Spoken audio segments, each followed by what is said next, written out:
what he is directing me to do. So as I have gone through the challenges of my career, I've had to rely on him very heavily. And I must say he has come through 100% because I'm still here and I'm still functioning. I started out this walk when my daughter was entering elementary school. Actually, she was entering Head Start. And I was invited to go to a parents' meeting with some of my neighbors. And when I went there, I'm sitting in the audience, not knowing what's going on, and all of a sudden I'm hearing my name being called, and I'm saying, why is my name being called? It was because they were nominating me to be president of the Parents Association. I knew not what a Parents Association was all about, but I accepted it with their promise that they would help me, and we went from there. This was during the time of President Johnson's war on poverty. So I learned that my community was in the poverty area, and I got involved helping in that arena. And it was a very, very challenging time. You have to watch the 70s was the time when women were not regarded as humans, really. We were not allowed to own property. We were not allowed to have any kind of executive jobs. And for me to be a legislator was simply impossible. But my work in the community made me very popular because I was all over the place doing a lot here in the Bronx. I was in school districts 9, 8, and 12. And I loved everything that I did, and I continued to strive to do it. When the opportunity presented itself to take the seat of my predecessor, who had suddenly resigned, I took it, not knowing why, but I was in my kitchen washing the dishes, and I said, Lord, who do we put in his place? And he said, you do it. And it was very clear to me. I said to my husband, I never heard the Lord speak so loudly to me, but he said I'm supposed to do it. I don't know what this is all about, but it was a good head on my shoulders. And so I met the challenge. I had much opposition, especially from the county organization. I had much opposition because a woman wasn't supposed to be a legislator. And I told the county leader I was going to run it, and I was going to do it anyway. I was going to run and I was going to win, even though he told me that I should be home taking care of my children. And I told him they were adults, they can take care of themselves. Went to Albany not knowing what I was getting myself into. You heard this week that the legislature is working overtime and they're staying over. That was the story of my first 10 years in Albany. It was nothing for us to stay and work till 7 o'clock in the morning, from 1 o'clock in the afternoon one day to 7 o'clock the next morning, trying to come up with a deal on the budget. But in the long run, it was always worth it, because our staying there and making sure that we got what our constituents needed was the best thing. I also have to share something with you that I was very disappointed, and I'm so glad Darcel said something about us working together. Because when I went there, number one, I was the 19th woman to ever be elected to the state legislature.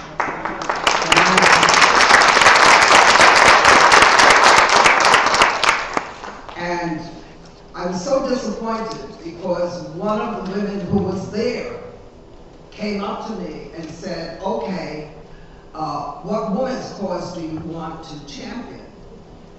And I said, women's cause do I want to champion? I said, what is that? And she said, well, we women are here to take care of our needs and to look out for women. I said, But that's not what I keep. Everybody in my community. And I'm not interested in getting involved in women-only issues. I am only here to provide the kind of guidance and the direction that my community needs. And of course, she never bothered to speak to me much after that. I had turned her off, but I didn't care about it.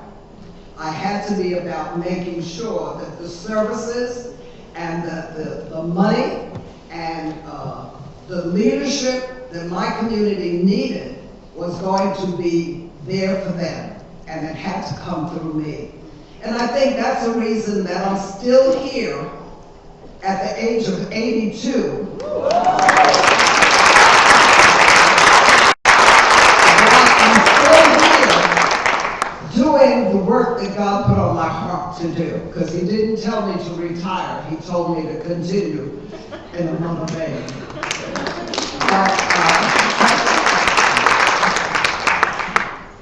I had a beautiful 27 years in the state assembly. I was the first female to chair the Banks Committee, and I must tell you, I had 28 men on that committee and one other woman, and I ran it just like a man would. And they all respected me, Democrats and Republicans.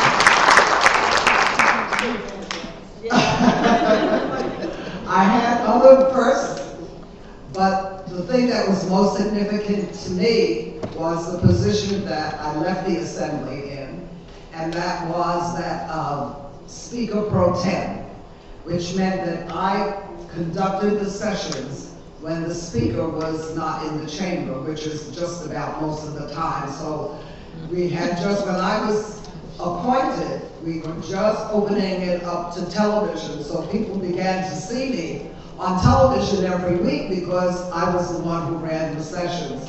And I ran it like I ran the Banks Committee. I ran it sternly. I encouraged people to speak, but they had to follow the time limit. And it was wonderful. It was great. They gave me a beautiful send-off when I left to come here to the Bronx to be the deputy borough president. And I have to thank our borough president, Ruben Diaz Jr., because he has been such a great encouragement to me to let me know that I'm still needed. Because, you know, when you get my age, people start looking down their nose. You don't know how many times I get asked, so when are you retiring? And I'm asking people, why? Why do I have to retire? You don't retire. I'm serving in the graduate. God bless him, our former congressman, and I'm looking at his face, he's in his 80s, and he just retired. But I wanted to get to the second point that I needed to make today. You might wonder why I have the attitude that I have, and it's because as my children were growing up, I kept hearing from them, I can't do this, I can't. And I made a rule in the house that I can't is not a part of our vocabulary. And it's not a part of our identity. And I encourage them to always meet challenges, no matter how. That is I see my time is up. I'm going to say living in God, and that you have the right to do anything He puts on His heart to do. Have the confidence to know that you can be successful. And always, always know that He will provide the direction for your life. Thank you.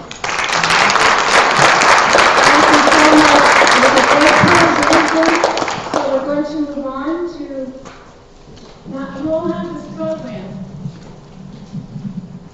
So you can see the profiles of every panelist here.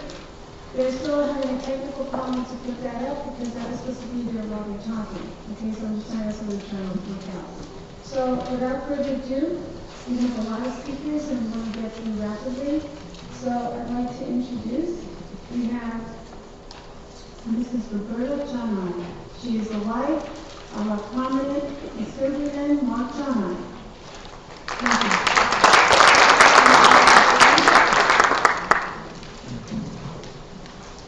My name is Roberta John, and I'm really excited and I feel very honored and privileged to be here today with this wonderful panel here, these wonderful, amazing women.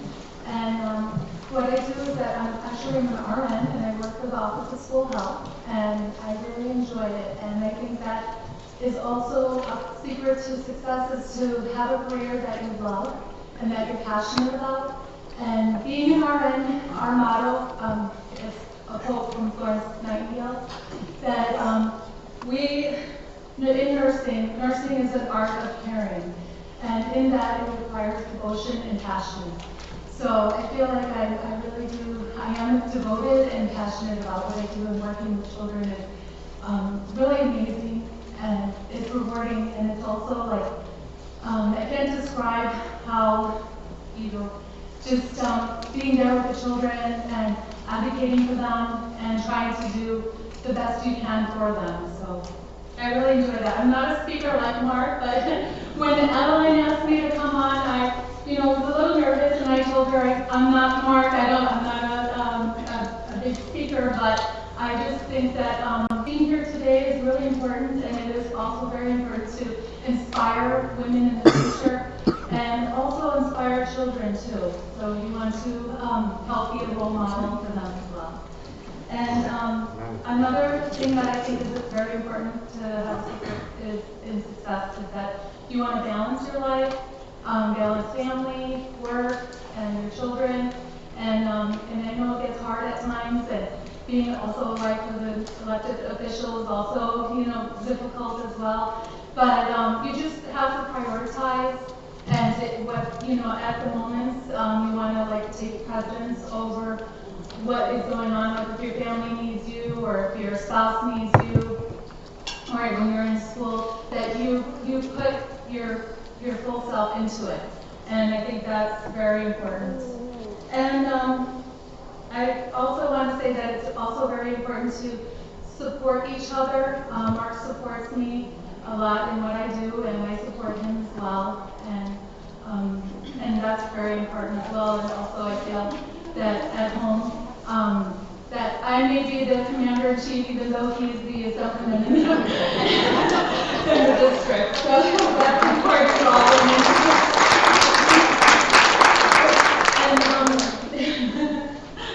And for my children, I have 2 boys, and I think that it's important for boys to know what a strong and confident woman can be, and that them as well to be inspired, and also in their future as well, when they have children, you want to give them a role model of how it should be, like how a strong and confident woman should be.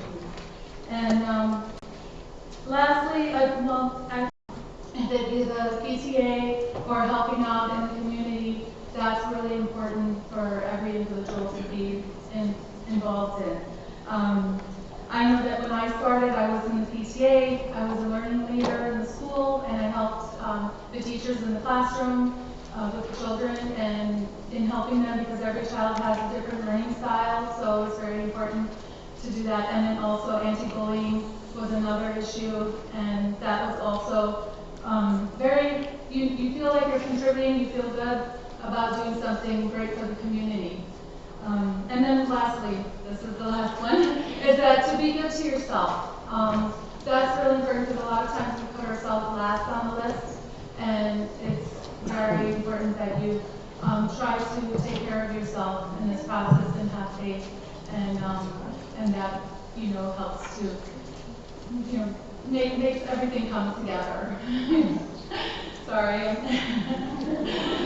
But thank you so much. It's been such a privilege.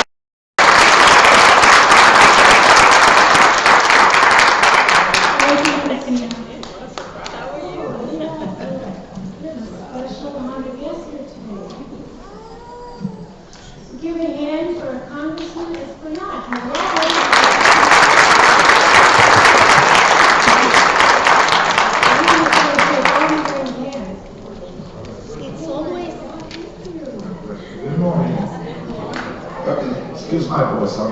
I've been yelling a lot in Washington, so I lost my voice. And so let me first congratulate Community Board 7 and this particular initiative. This is my second time that I come to a specific event that Community Board 7 has sponsored outside of their regular duties. The first one was with veterans, and this is the second one, which is just as important. How do we empower women? And we all know that women are broken the glass ceiling with regards to, I think it's about 85 cents per dollar that white women make. There's 66 cents for every dollar that African American women make. And Latino women make 54% of every dollar for their male counterparts. And so this is a major, I believe, civil rights issue. Equal pay for equal work. And so this is something that we must overcome. And we must continue to push to ensure that employers are held accountable for practices that perpetrate a second-class citizenship of women. On the other hand, New York City in particular, and New York State, is going to be the beneficiary of major investment. We have 5 mega projects which are on the way. We have the second phase of the 2nd Avenue subway, which will extend the 2nd Avenue subway, which is a tunnel between New Jersey and the 34th Street area, the rail yards. That's a whole brand new city that's being built there. We also have whatever remains of the Tappan Bridge, also LaGuardia Airport, and Penn Station, which frankly is an embarrassment. Right? How is it that in New York City we have a station like Penn Station, or how is it that we have an airport like LaGuardia Airport? You know, they're really embarrassing. We, as a first-class city, should have better transportation hubs. And so these 5 mega projects are going to ensure that billions of dollars are invested into the New York City economy for the next 10 to 15, 20 years. These are all transportation-related projects. And so the challenge is, in addition to the capital monies that we're going to be getting as a city, is what kind of opportunities those initiatives provide for minority and women-owned businesses. What kind of job creation do they provide for our young people and for folks in general? Those are the challenges that we face. In addition to everyday types of challenges that you as women face in the job market, in the business market. But how is it that we're going to get billions of dollars,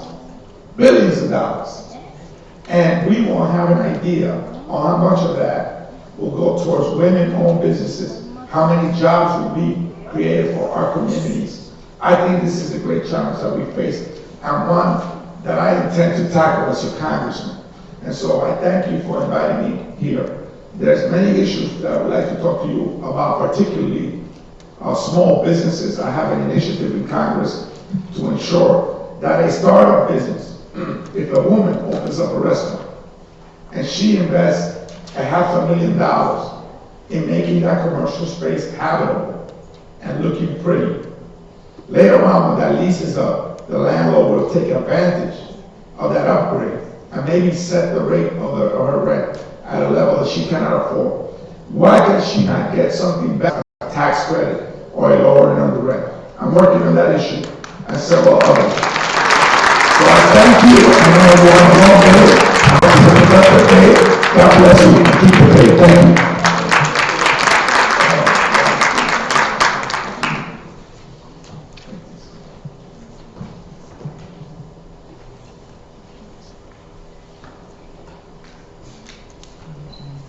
Thank you so much. Have a good one. Take care. Thank you.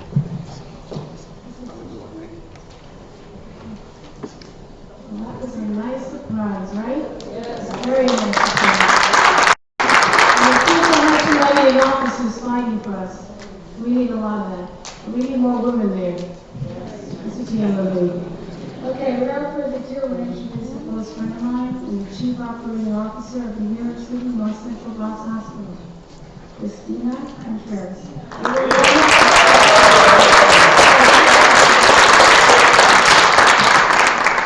Hello everyone, good morning. Good morning. Okay. First I have to say, Adeline, this is really a wonderful event, and I really am privileged that you thought of me to contribute something to this audience, this wonderful audience. And I was very humbled to see the panelists. I'm like, oh my God, I'm in the wrong crowd. So many accomplished women. I'm very proud to be part of this panel. And I have to thank you and your committee and the community board members as well. Thank you. Okay, I'm not a professional speaker, so I have to say that, put that out there, right? The reality is that I was thinking about the secrets to share in terms of motivational suggestions.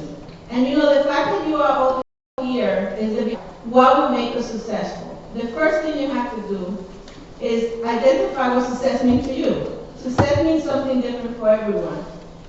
Something that defines each person doesn't mean that it's a one-size-fits-all. What success means to me, I could be successful by being a great mom, having a good job, feeling that what I do adds some value, that it means something to me as a professional, as a member of the community. Or being a successful person could mean having 3 degrees, having a full-time job, no family, and being able to travel and do whatever you want. There's a lot of different definitions. You have to identify what success means to you. That's the first step.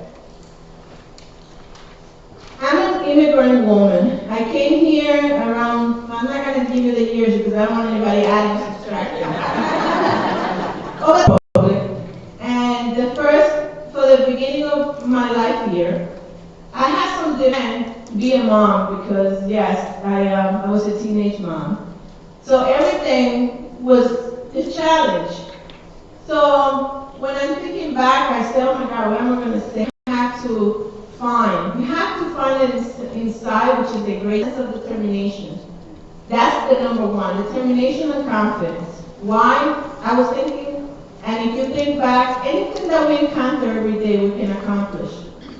We just have to identify what we want, have the determination to follow through. And the reason I said power, we encounter a lot of obstacles every day. It doesn't matter what we aim to do. Every day is an obstacle. So if we have a plan and we have determination, we can accomplish everything. We are surrounded by positive people and we're surrounded by negative people. We're surrounded by people that don't think we can do anything or that don't want us to do anything for whatever reason. I happen to be a social worker, but I'm not getting into that right now. The reality is that we face a lot of negative opinions, negative suggestions. People try to deter us from what we want to do. They try to make it difficult. Why are you dreaming to, you can't become that. You can't do that. It's like can't. And I was so happy to hear that in your house, looking at my kids when you say that. We can't, it's out of our vocabulary. That's for tomorrow. Starting today, okay guys? That's the truth. You have to have that because we encounter enough negative opinion and thickness of pessimist that we have to have that determination inside. And the reason I say anything because I'm giving you an example. I came here, like I said, many years ago, and obviously I have my high school degree. My son was always supporting me. I went to Lima. Actually, this is my first college. I came to Lima College, so I obtained my bachelor's from here. And I started in healthcare 22 years ago. I'm trying not to add a subtract, but I'm going there. 22 years ago in healthcare. And you know what? It's so rewarding for me. I love what I do, and that's an advantage.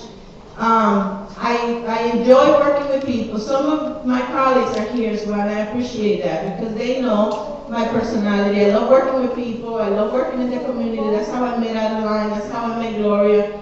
I love to be out there and make a difference. Not only the people that I work with, not only my kids, my family, but everybody that I meet. And I like to make a difference. So determination and confidence allow you to do that. Today, my obstacles could be something else, but I have to be able to go through them I started in healthcare 22 years ago. I had to commute. I moved my kids to Brooklyn because I started working in Coney Island Hospital. And people said, how do you do it? I used to commute to, if those of you, if you're familiar with Coney Island, it's close to, it's very far. It's like an hour and a half on a good day. And coming back was 2 or 3 hours. And people used to tell me. And I not only was a full-time mom, I was a full-time employee, and an excellent mom, I have to say, excellent employee. And I went for my first master's in social work, and still commuting, doing, how do you do it? Everybody used to ask me, and I said, you know what? I don't think about the difficulties, I think about the accomplishments, or what I'm going to get afterwards. I didn't, I overcame a lot of things. And being in high school was difficult enough, and being a teenage mom was difficult enough. A lot of people looked at me and felt like, oh my God, you're going to be part of the statistics, you're not going to make it, you're going to drop out. I don't care what people were thinking. It's my strength and my internal determination that made the difference. I said I wasn't going to be part of the statistics, and I wasn't. I made it. I went to high school, I went to Lehman, I was able to get my bachelor's, and once I felt like I could do more, I went for it. And to be honest with you, we limit ourselves. I'm not sitting here telling you, oh, I'm so smart, I'm smarter than anybody. I'm not smart, trust me, and I don't pretend to be smart. I just have to realize that we need to give ourselves an opportunity so we can do more and accomplish more. The reality is that once we put ourselves as minority, I have everything working against me. I'm a minority woman, I'm a Latino, I'm an immigrant, I'm not a slim person, so it's a lot of things working against me. It's the reality, that's the reality out there. Everything can work against you. But I never allow that to determine what I'm going to do or what I'm going to accomplish. Nobody can tell me, oh, that's not for you, or it's going to be so hard, because only this type of people, they're looking for, I don't allow that. I hear it. You have to become aware, because that's a reality. And I talk to my kids all the time, and I tell them, you have to be aware of your surroundings. You have to be aware of your difficulties. You have to be self-aware, because if you're not aware, you're not going to be able to compensate. So you have to know the obstacles, know the difficulties, go for those degrees, do what you have to do, because if success for me is being able to have degrees that can open doors for me, that's what you have to do. But you got to make a decision first. What is success means to you? Everybody's definition is different.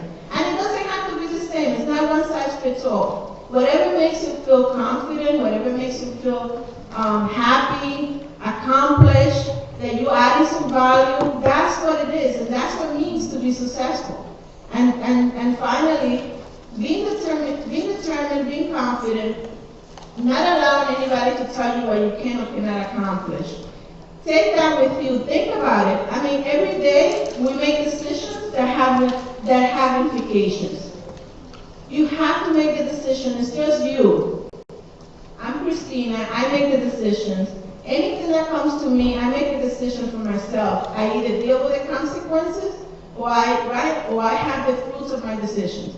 But you have to make the decision. Don't let anybody make the decision for you. Think about it, and I can't even define it, so many different instances, but anything that comes to your attention, whether you marry, whether you go for that degree, whether you get another job, whether you need to go for that promotion, don't come to me tomorrow. Anything that you determine that you want to do, you have to make that decision, and whether you go for it or not, it has to be your decision. You can't let anybody else tell you, don't go for it, this is the right time, or this is what you have to do. People are very good at that, trust me. And you have to block that noise, because you can't change people. You can only control what you do. And yeah, I'm trying to work. I'm just kidding. I told me I have 2 hours. I'm just kidding. No, thank you. I hope I had somebody to do. Thank you. And she said she's not a public speaker. Hello?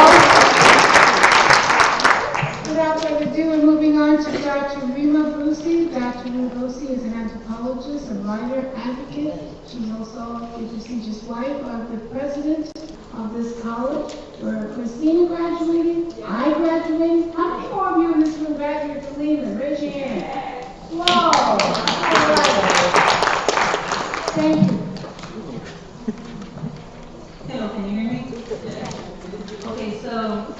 I'm so grateful and honored to be here. I feel humbled to be part of this panel. I'm already learning so much. I would have come to sit in the audience, frankly. So when they told me I wasn't going to be part of the panel, I was very, very happy about that, and I feel very proud about that. I'm very welcome, because we're new to the Bronx. I already feel, to tell you the truth, I love the Bronx. I'm not just saying that. We feel very welcome. We love this community. We like its vibe more than other places in which that we have lived in. We are very happy to be here. Our son loves it. I mean, I already feel a little bit like a Bronxite, to tell you the truth, and I hope, and I really hope, I'm looking forward to get engaged and work to add value to it. Now, a bit about me. I was born in Puerto Rico. We lived there for most of our lives. We've been working in the States for a while now. First we went to Washington, D.C., then we went to California and lived there, and now we're here and hope to stay here. I'm ready to grow some roots somewhere. We have 5 kids. A lot of them are adults. Our oldest is 26, and our youngest is 11. He's still living with us in the house. He's my baby. I won't let him grow up. That's it. You know, he's gonna stay that small forever. So I was thinking about the keywords of the conference, right, of the event, and their success and empowerment, right? And I have some thoughts about that because the definitions are kind of, they vary, right? So I think my favorite definitions of empowerment are those that involve self-mastery and determination, right? So you could say that empowerment is the means to achieve success in that sense. And success, in turn, varies a lot, like Christina was saying. Not only does it vary from person to person, but it also varies within the context of a person's life, right? You get a lot of social pressure, too, to define success in certain ways. Like, let's say you're working towards being a better parent, you're going to be told that your kids are too attached to you, or that they're not attached to enough and you're neglecting them. Let's say you have a career and you're a parent, you're going to get mixed advice again. You're going to be told that you're not dedicating yourself to the career enough, and you're going to be told that you're neglecting your children, right? So not only does success imply you finding your own definition, but it also implies recognizing that the definition changes through time. 21 years ago, for me, success meant getting my doctoral degree and being a good parent. And those two conflict sometimes, right? 14 years ago, success meant, I was an academic then, success meant being the best teacher, being the best researcher. I also wanted to be the best activist and do the best in community engagement ever. I worked 60 hours a week. Yeah? So at that point, I did hear a lot of you're neglecting your children. That was, and I had some guidance issues too.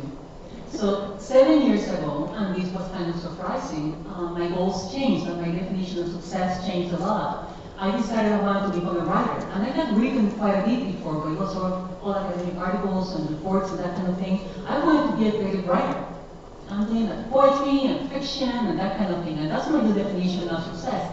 And it doesn't imply a big salary, to tell you the truth. It implies, you don't make a lot of money. So it was very different from my career-oriented persona before. Right? So in the process of sort of working with these success goals, I think I've developed a number of lessons, and I'm going to try to add something to what the others have said instead of repeating it, because everything has been true so far.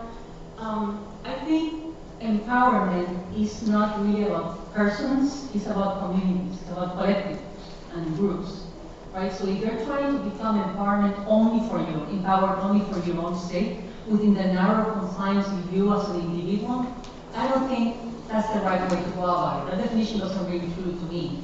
I think empowerment has to be an exercise, not only, and all these women are kind of examples of that, right? It has to be an exercise of lifting groups up, communities up, be it your own family or be in the whole country, right? You have to sort of choose something that transcends your own empowerment process. So I think that would be the first lesson I would point to. The second one, and it's related, is that frankly, women empowerment has to be feminist. And by this, I don't mean you have to go outside and burn your bra, But by this, I mean what's in the common and famous and sort of popular bumper sticker.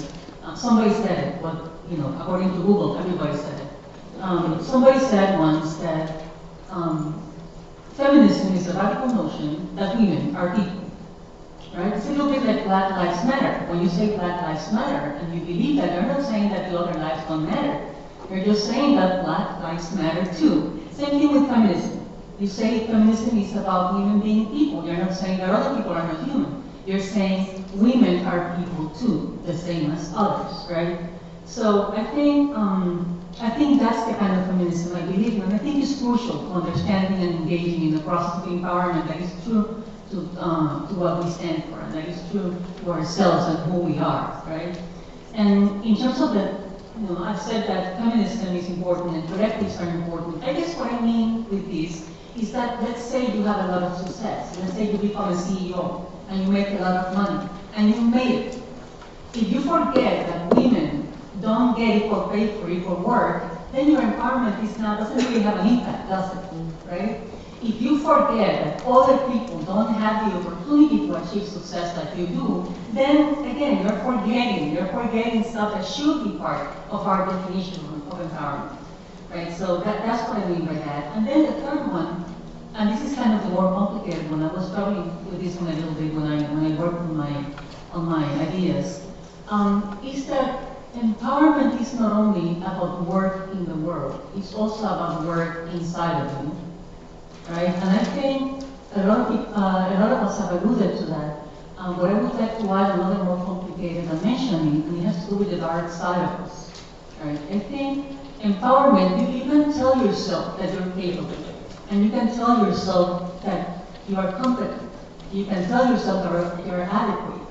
And that's important. What I think is even more effective when it comes from a place of self-knowledge where you're capable of recognizing that you feel incompetent, that you feel inadequate, right? That you don't feel self-confidence. I think sort of discovering those dark places is important to the process. And it doesn't mean that you sort of wallow in misery and sort of stay there in those dark places. On the contrary, it means that you then can say, in a truer way, and I think in a more useful way, you can say, I'm feeling inadequate, but that's not what I need to be. I can work towards feeling adequate, towards feeling competent, towards feeling self-confident. That at least has been my experience, right? And in terms of strategies and sort of secrets, right? I think I've developed two of them, and a good friend actually gave me these strategies once. One of them is called Live with Your Body, and it has to do with doing it anyway. So if you feel like you are not capable that day, that you're too overwhelmed, that you're feeling too incompetent, and your self-confidence is at an all-time low, you sort of decide on the first step, a small action, and you sort of let your body lead you there. It can be taking a shower so you can get out of the house, right? Sort of live with your body, don't stay in bed. Let your body sort of get into that shower and don't think too much about what comes next. And the other one, and this may seem to contradict what I said earlier about knowing yourself, but I don't think it does. The other one is, after you know something about your dark places, and after you become friends with your dark places, then act it as if, right? So I know I'm feeling incompetent, I know I'm feeling overwhelmed, I know I feel inadequate, and then I'm going to act as if I was very competent, very adequate, very, not overwhelmed, very confident, right? So acting as if is incredibly powerful. When I learned that, I was like, that's not gonna work. I can't just, just act as if I wasn't sad when I'm actually very sad and depressed. It's almost magical, right? You start doing it, and then the next thing you know, you're actually doing it, and you feel a little bit better. It's like a self-confidence kind of loop, kind of feedback loop there. When you feel empowered by acting as if, and then that in turn sort of changes your dark place and also changes your ability to act outside. So I guess we can summarize by saying that empowerment for me has to do with community, it has to do with solidarity with other women and also with those communities, whatever you define them as, and it has to do with self-knowledge. That without those three things, I don't know if empowerment could exist, but at least the kind of empowerment I believe in, it would want, right? So thank you.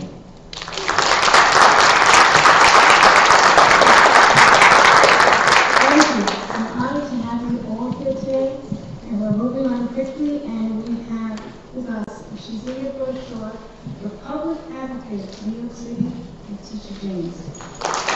You have to turn it on. You have to turn it on. Hello, can you hear me? No. Switch on the top. Wait till it's turn green. Give it a second. Flip it up. Here we go. Yeah. Hello? Yeah, wait for the turn. It's green. Okay. Good morning, everybody. Good morning. I apologize for being late, but this is my third event, and I got 3 more to go. And I cover the whole city. So let me apologize in advance. I'm going to have to leave right after my remarks. Let me just say this. So I've been the public advocate of the city of New York now, going on 3.5 years. As the public advocate of the city of New York, my job is primarily to provide oversight over city government, to serve as the eyes and ears for constituents in the city of New York. I'm second in line to the mayor of the city of New York. God forbid if anything should happen to the mayor, I have to step in automatically as mayor and serve until the next election. I preside over the city council, so if you can't sleep at night and if you want to watch the city council in action, you can turn on a cable show. You will see me and the city council in action. I can guarantee that'll put you to sleep. I serve on the NICERS board, which is the one of the trustees for the NICERS board, which is we primarily invest in financial products for retirees in the city of New York, which is the largest pension board in the city of New York. Shout out to all my retirees.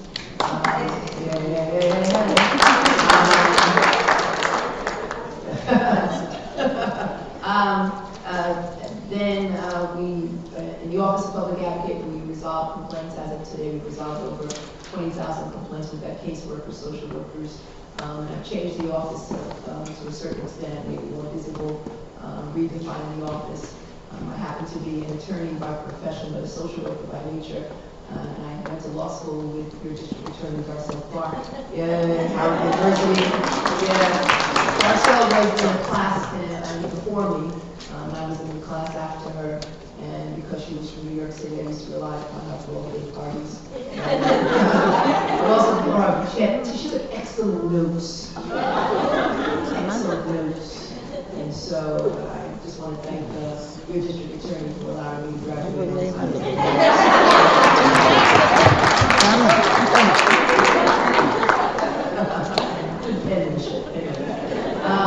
And so in the Office of Public Advocate, we do a lot of litigations, patent practice.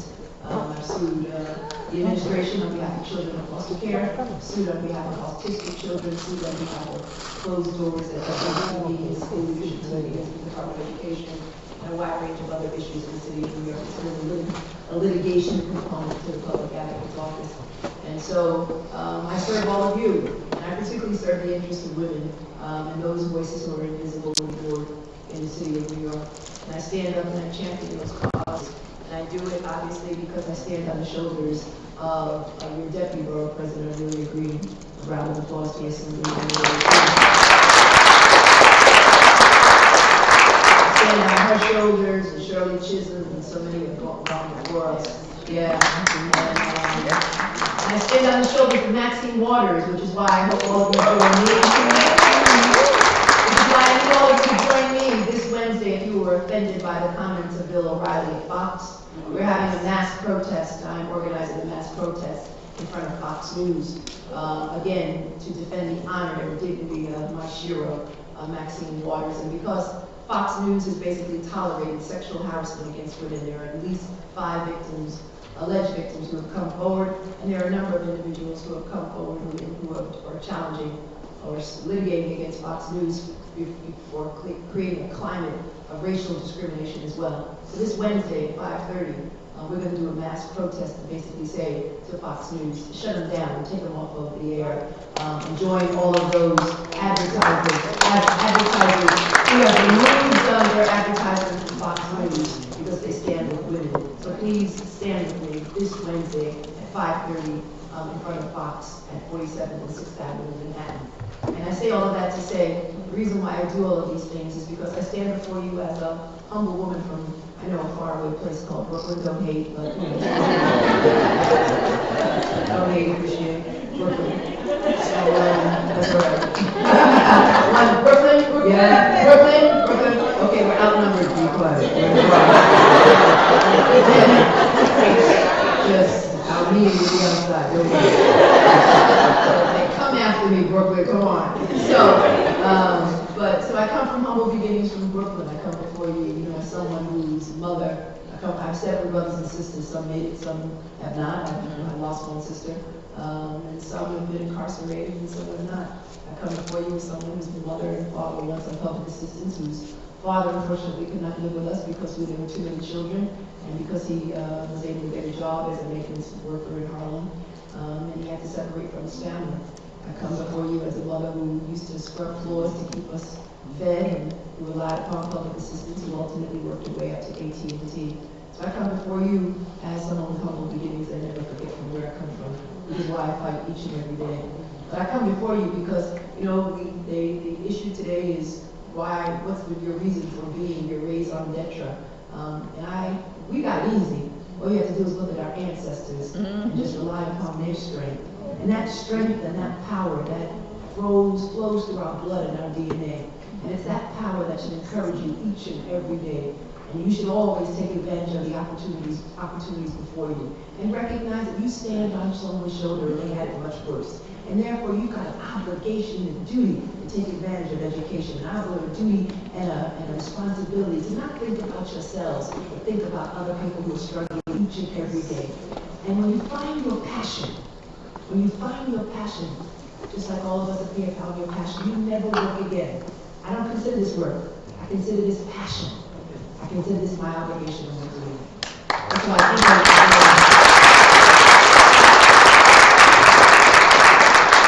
think you gotta believe in yourself, because there are so many people who will put you down. But when I look at your faces, when I go to my church every Sunday, when I go to houses of faith all throughout the city of New York and see the lines and the pain in the face of women who are struggling each and every day, that empowers me to get up the next day and fight.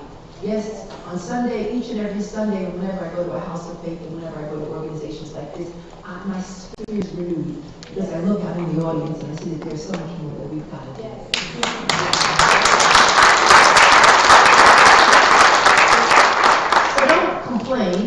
Don't complain. You got to get out there and organize, even if it means organizing on your block, even if it means organizing your family, even if it means organizing at your workplace. You've got to, let me end on this. You just got to stand up and be fearless. That's it, fearless. Fearless. There's nothing that you cannot accomplish. There's nothing that you cannot accomplish. And there's no dream impossible, no ceiling too high, and no mountain that you can't climb and overcome. We can do it. Why? Because we come from strong fruit. Because they've overcome so much. And so our struggle right now is easy. All we've got to do is speak to others who know you, share your pain, and share your struggle, and share your story, and stand up. And don't think about the fear. Some people have become slaves to their fear, captive by their fear, paralyzed by their fear. Don't give in to that. Don't give in to that. Just think of how so many have come before you. Close your eyes and think of them and think of their struggles, and then stand in formation and handle your business.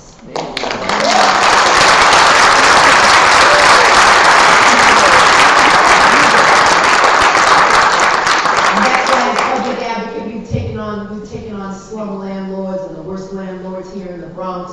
In fact, there was one landlord who had the nerve to sue me. And I said, praise God, thank you for suing me. He sued me. You know why he sued me? Because he didn't want to be referred to as the worst landlord. That was funny. I thought that was hysterical. He did not want to be referred to as the worst landlord. You should have seen some of the conditions upon which his tenants were living in. In fact, there was Miss Clara on Granite Concourse. Her home was filled with dust. She had no ceiling, she had no roof, she had no bathroom. He destroyed her bathroom. She had to go to a bathroom downstairs in an apartment below her. But Miss Clara welcomed me into her home. She was a dignified woman with a lot of strength and character. And Miss Clara's apartment, despite all of the dust, despite the rodents not having a bathroom, she was a woman who held a my head up high. And I walked into Miss Clara's apartment and I said, I'm not here to judge you, Miss Clara. I'm here to strengthen and be by your side. Miss Clara stood with me, we brought down the landlord, and now Miss Clara has a new apartment. Miss Clara is 79 years old.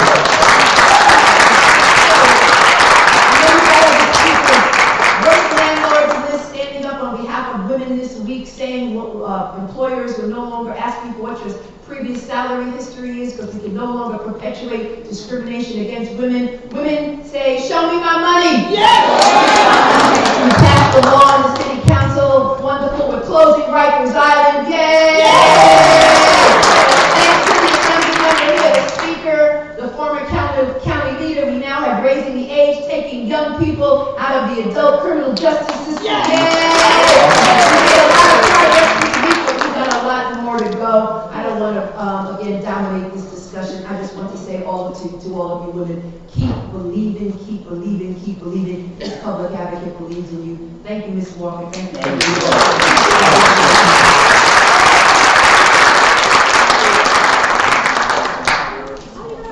Thank you. And a happy Palm Sunday. Thank you.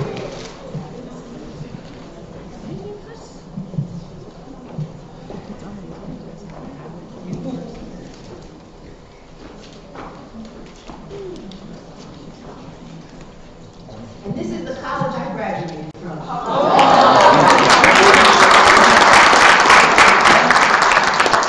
So, leaving college house? Yay! Make some noise. Yay! We're gonna more joy in Brooklyn. So this is a wonderful college, a wonderful institution. And I'm just up here, dancing so that.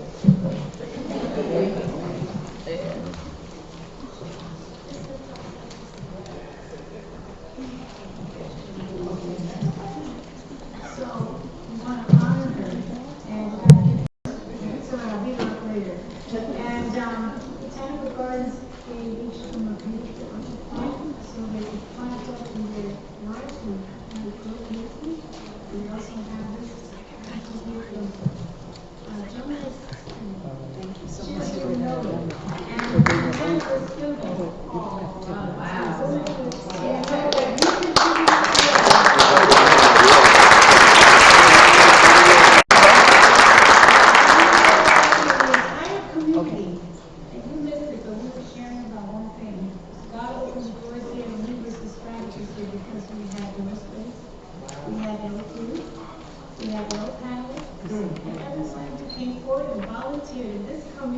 Together to create this miracle today. So we thank you for being here today.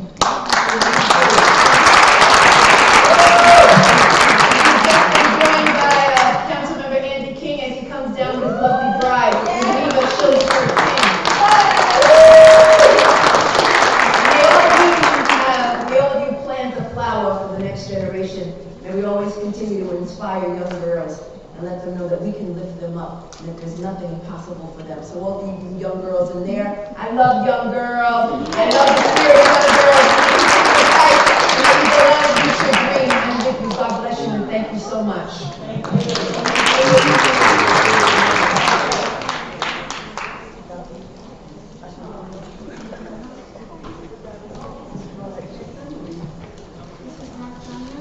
Certificate of marriage. All you ladies are gonna get this.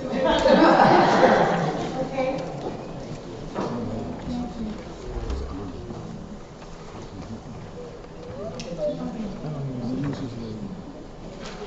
Thank you. We're so honored you came Thank you today. so much. I appreciate Thank it. you. Thank you.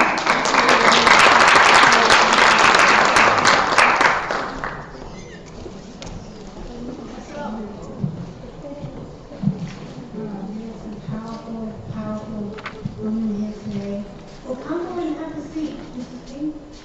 Come over and have a seat. This is an exercise. This is my therapy today. You can relax for a minute, because we have, the president of the Institute for Latino Studies Research and Development, so it's my honor to introduce Mary Teresa Montilla, and I just have to make a note. Her husband works for Lehman, and he's, I don't know that title, but he's the head of community relations. And this summit started with Montino's open heart. I came here one day and I just begged. I need space. He said, I want you to space. I said, yes. And we want to do a women's empowerment. I was shocked to find that we not only got this theater, but we got the music faculty dining room free, donated by this college campus. And this is his wife. And his name is Maria Teresa's husband. Good morning, good afternoon. Just being at this table with these wonderful, beautiful women is a shot of empowerment. And as long as we're using empowerment in the titles of the workshops or conferences that women put together, it just means that we still need it, that we still don't have it. That's why we keep using it.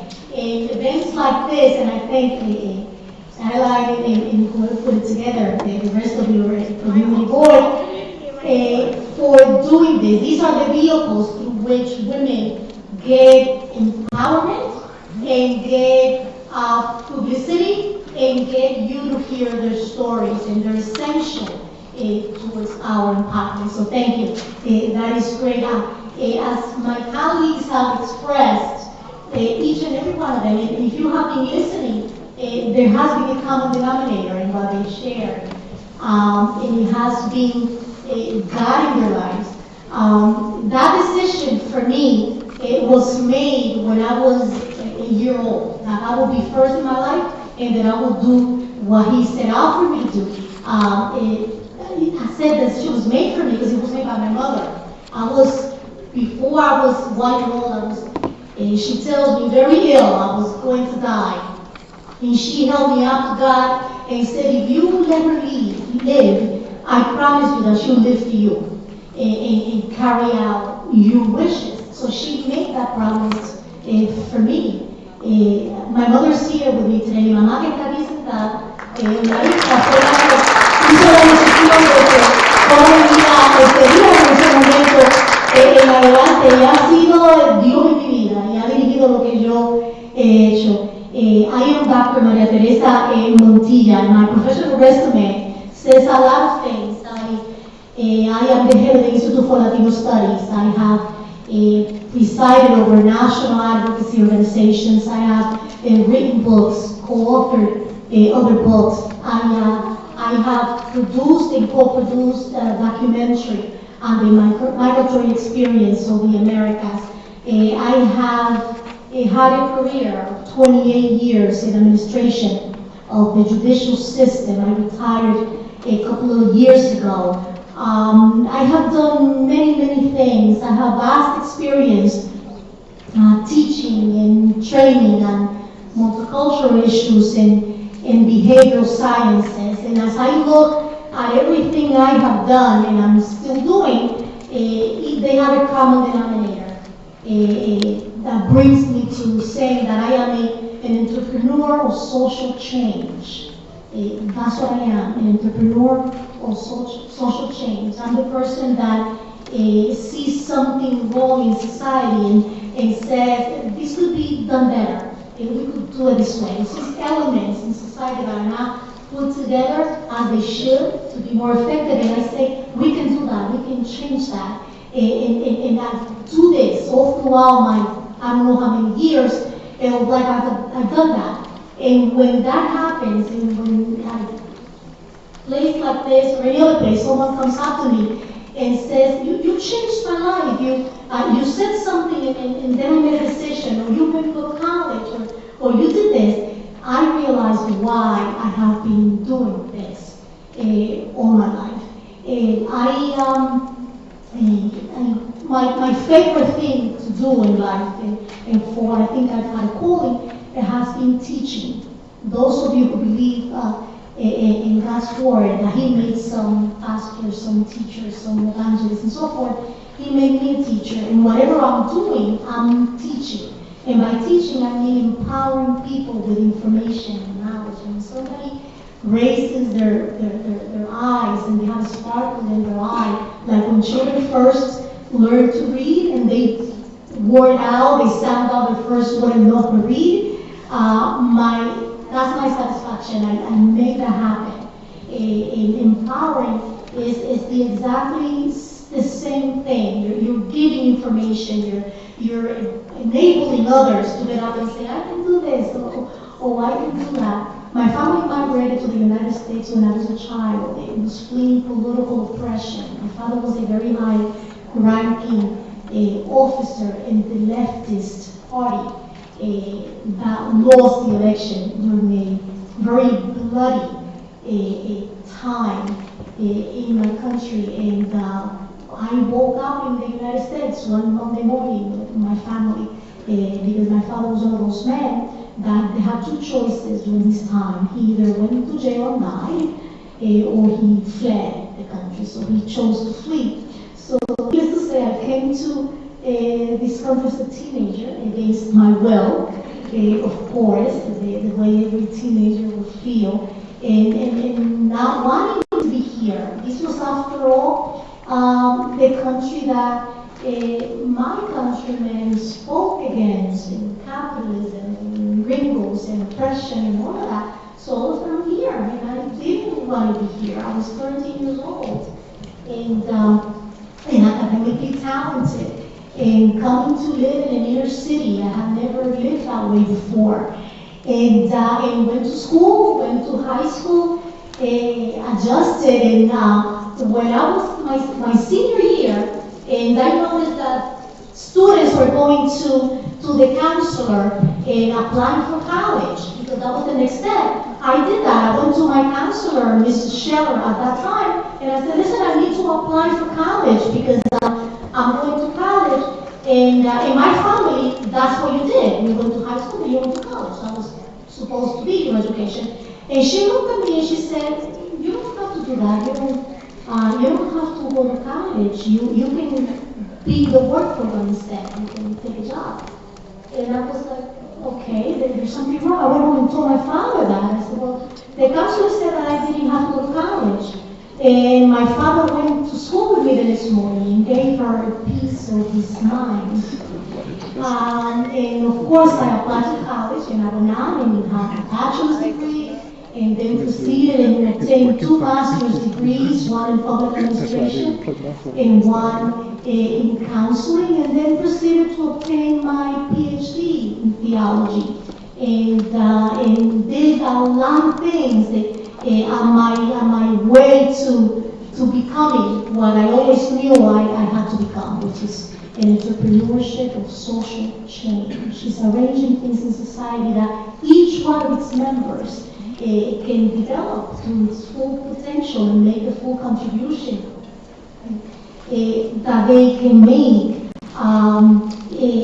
So I borrowed that title actually from Gloria Steinem when she expresses, and I talk, I write, I teach, I lead advocacy organizations. I raise money for them. I highlight Latino accomplishments. I want this society to do justice to historic and contemporary Latino contributions in the United States. That's what I want to do. When I became that in my adult life, following my one secret that I want to share with you. And that secret is follow your passion. We've heard that in different ways from each one of these women, but follow what in your heart you are and you want to do. And I challenge you today to do precisely that, to make a difference, to do for others what should be done for you. And if on your way in doing that, in promoting your personal development and growth, in the personal development and growth of others, you are called a nonconformist or insolent or incorrigible or fresh or different or rebel or revolutionary or undisciplined or the word that rhymes with which. That you continue doing that. If you're called those things, you're on the right track. If you have never been called any of those things, then get going. That's my advice for you today. Thank you so much. I'd like to now introduce Honorable Aniva. Good morning, family.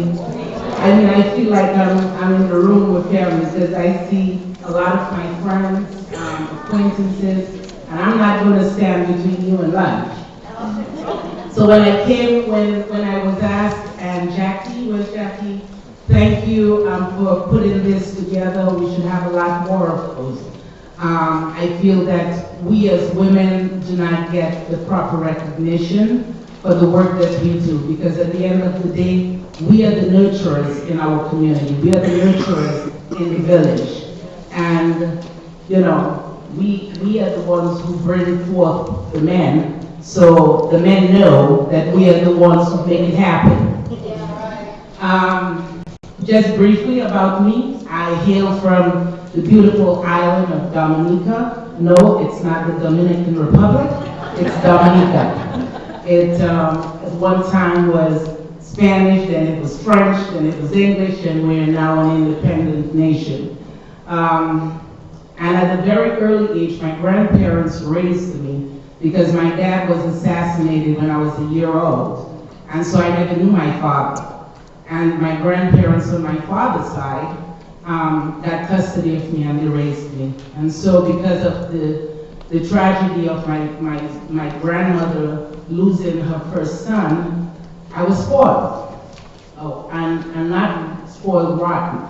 I was given the opportunity to be part of conversations when my grandfather would meet with his friends and they would have conversation. I was never one of those kids who was to be seen and not heard.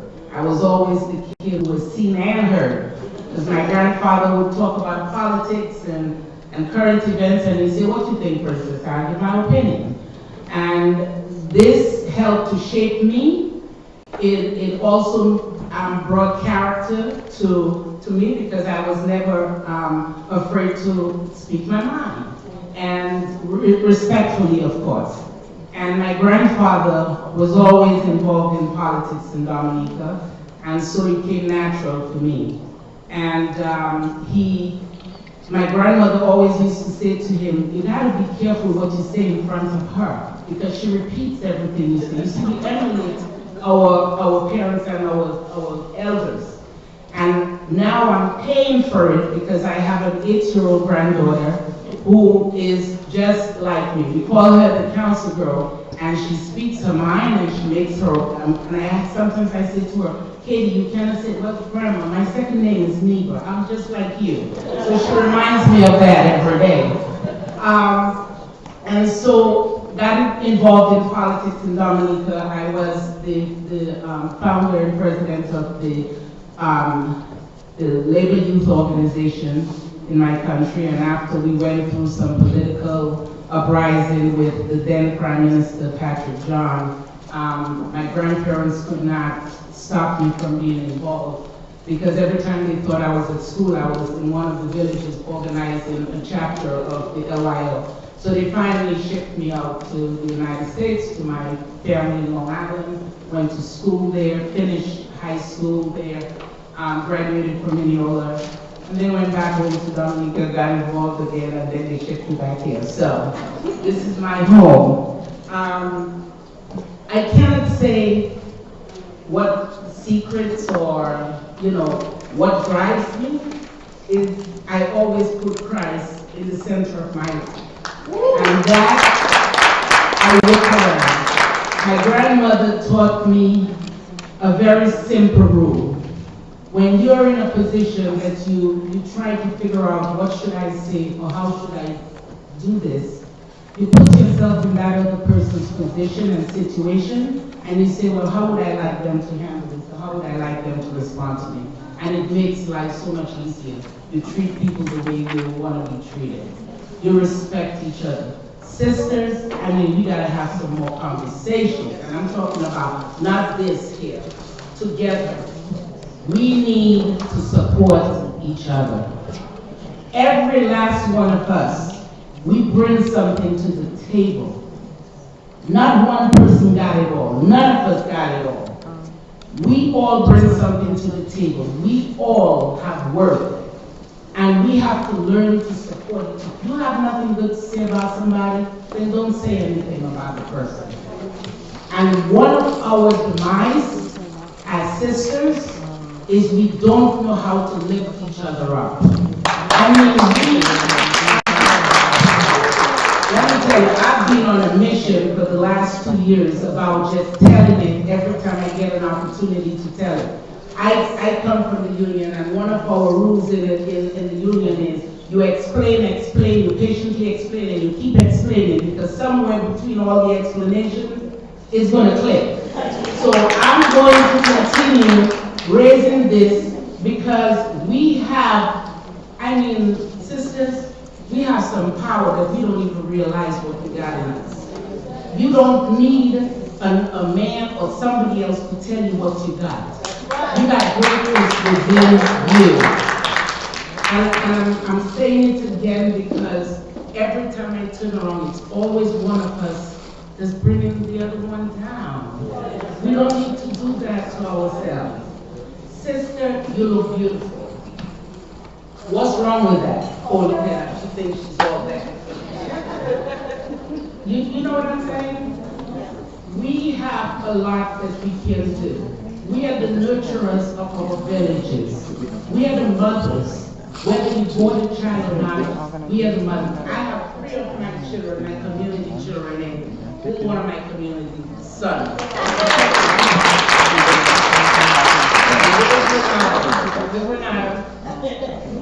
And we're there. They may have different fathers, but these are my community sons. And so we have to make it our business to continue to build, to nurture our families, and I would be remiss if I did not acknowledge my other half. I didn't say my better half, I said my other half. Because I don't walk behind him, I don't walk in front of him, we walk together.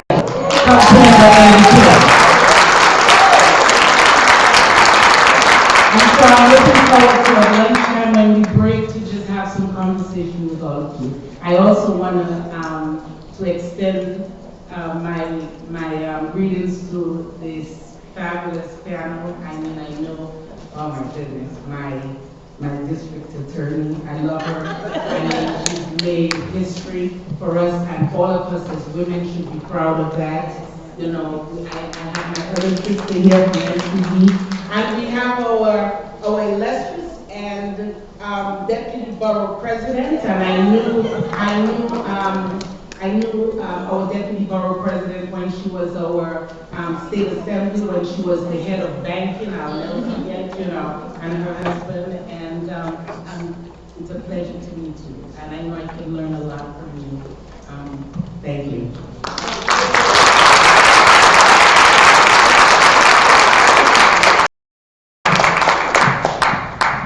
I'd like you to stand and give them a good applause, because these women came out of their time to give you a special treat for the most precious jewel.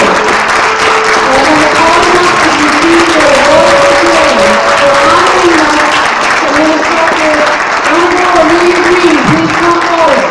Honorable Amelia Green, would you please come up? And I want you to stay here because we're going to do a group shot. The screen. Somebody can move the screen over here behind us. Followed by Darcel Clark, our Bronx District Attorney.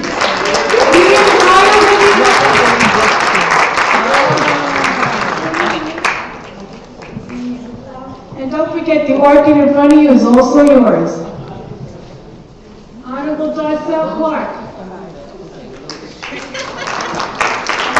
Mrs. Roberta John, the wife of Honorable New York State Assemblyman Mark Conway. Christina Contreras, the Chief Operating Officer of New York City Hospital. Come on, let me hear it.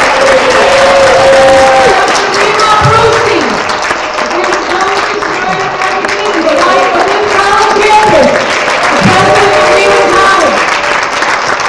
Maria Teresa Montilla is the president of the Institute of Latino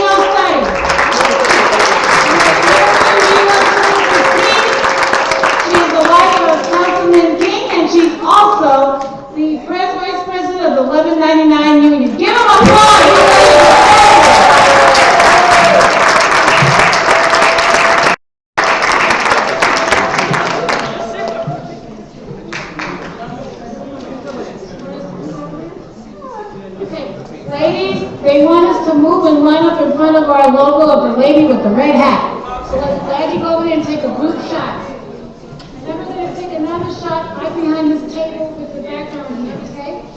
Let's go over there with the statue.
I love you, Mom.